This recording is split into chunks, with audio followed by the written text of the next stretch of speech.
Mirë që ndalemi nga situata e vështirë në qytetin e Durrësit nga intensiteti i lartë i rreshjeve. Kam në lidhje të drejt për drejt prefektin e Durrësit Emilian Jani, i cili ndodhet në terren. Zot Jani, përshëndetje.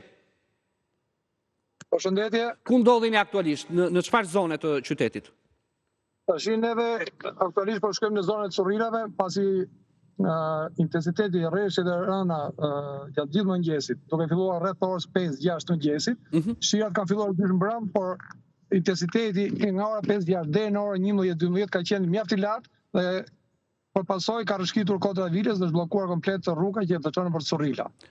Përveç kësaj zone, ku ka zona tjera? Për shembull, a ka problematik në burgun e Durrësit?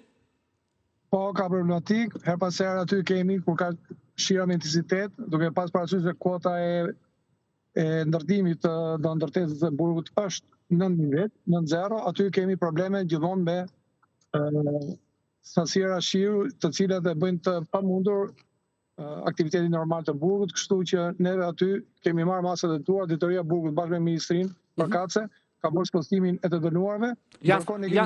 Janë spostuar të dënuarit nga burgu i Durrësit?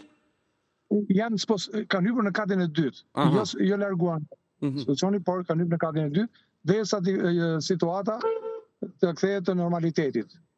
Po zona tjera ku janë hasur problematika më së shumti? Problematik zona Spitalës, zona Durrësit të Ri, Nishtulla dhe plazhi. Por dhe qyteti Durrësit brenda ka pasur përmbytje, rrugët për 2 orë kanë qenë nën ujë. Pra, për sa i përket situata ka qenë mjaft e rënduar, por vlen të theksoj sepse të gjithë institucionet janë në gatishmëri, janë në terren, duke filluar me OSHE-n, me policinë e shtetit, policia bashkiake, bashkia, emergjencat e Durrësit, si dhe emergjencat e Tiranës, neve ne janë përgjigjur, kanë sjellë pajisje të ndryshme, pompa thithëse, mjetet kryeshmërisë të lartë, zjarfikse për të bërë të mundur që të kthehemi normalitetit. Në momentin që po flasim, shiu ka pushuar, pra presim shira mazile, por shpresojmë që mos jetë ky intensitet, pasi intensiteti i shiut në këtë fillim të vitit 2026 është shumë herë më i lartë se ai i janarit 2025. Ndoshta prej dekadash nuk ishin parë rreshje të tilla në qytetin e Durrësit, po a ka funksionuar hidrovori në Durrës se ka qarkullojnë lajme që kemi një bllokim të hidrovorit? Jo, janë lajme të pavërteta, e them me përgjegjësi, hidrovorët e qytetit të Durrësit, të gjithë edhe ato të Sukthit e të Hamallajt, të gjithë hidrovorët që janë në reduksionin e qarkut Durrësit kanë punuar me kapacitet plot dhe nuk ka pasur pas një sekond ndërprerje të energjisë elektrike. Por gjithsesi, pavarësisht Durrësi disa prej lagjeve, për shembull zona e stadiumit apo zona e Shkënetës, gjithmonë le të themi ka pasur problematika të vogla, por ndryshe nga herët e tjera ne kemi parë që këtë herë pothuajse gjithë qyteti është pushtuar nga uji. Pra ju thoni, zoti prefekt, që hidrovoret funksionojnë. Shkaku kryesor është vetëm le të themi intensiteti i lartë i rreshjeve? Po, për mua kryesisht është intensiteti i lartë i rreshjeve të rënë duke filluar mëngjesin e sotëm dhe deri në mesditë. Një sasi shiu e pa ndonjëherë në qytetin e Durrësit. Për fat mirë, unë jam blindur në Durrës, një situatë të tillë, rreshje të tilla dhe përmbytje të kësaj natyre në gjithë qarkun e Durrësit nuk kemi pasur. Ndërkohë, ka familje të evakuara apo banesa të cilat mund të jenë evidentuar që janë prekur nga uji? Po, familje të cilat kanë pas probleme që janë përmbytur dhe kanë sidomos banorë të moshës së tretë, i kemi çuar tek licenca e Ministrisë së Brendshme, aty është plotësuar së shpejti, do presim që të kemi edhe familje tjera të evakuara, do t'i çojmë tek licenca e Ministrisë së Mbrojtjes, pra që të bëjmë të mundur deri në normalitet të shtëpisë dhe ato të rikthehen përsëri.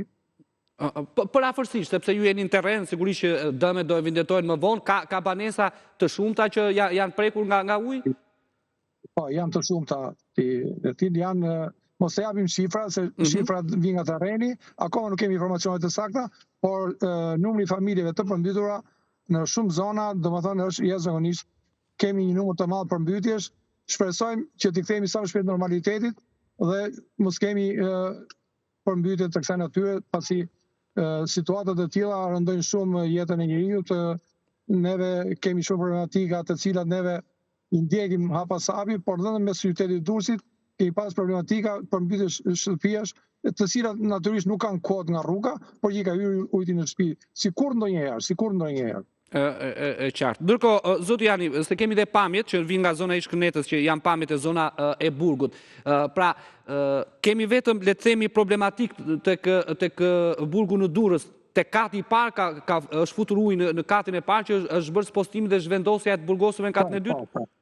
Po, është futur ujti, për arsye të kjo thash më sipër, duke qenë se kati i parë është nën kot, dhe kjo problematik është e vazhdueshme, domethënë është problematikë e mbartur, që duhet patjetër të bëhen ndërhyrje që mos të kemi këtë lloj situate, pasi këto situata rëndojnë jetën e atyre që janë aty pas hekur, apo duhen ato kushtet, në këtë mënyrë duhet patjetër merr masa që të bëhet një ristrukturim, një reinvestim në Burgun e Durrësit që mos kemi probleme të tilla. Qartë. Zoti Jani, unë ju falenderoj shumë. Faleminderit dhe punë të mbarë. Faleminderit ju, faleminderit. Ishim me prefektin e Durrësit, Emilian Jani, në këtë lidhje të drejtë për drejtë.